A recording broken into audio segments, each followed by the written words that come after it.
Mapalad kayo kapag dahil sa akin inaalimura kayo ng mga tao, pinag-uusig at pinagwiwikaan ng lahat ng uri ng kasamaan na pawang kasinungalingan.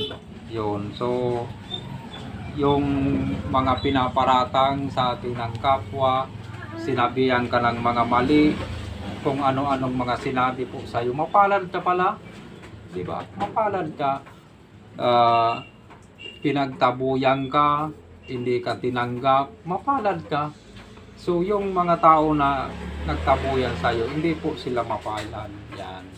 Kaya ibig sabihin, kung tayo po ay pinagsabihan ng ating kapwa, ng ating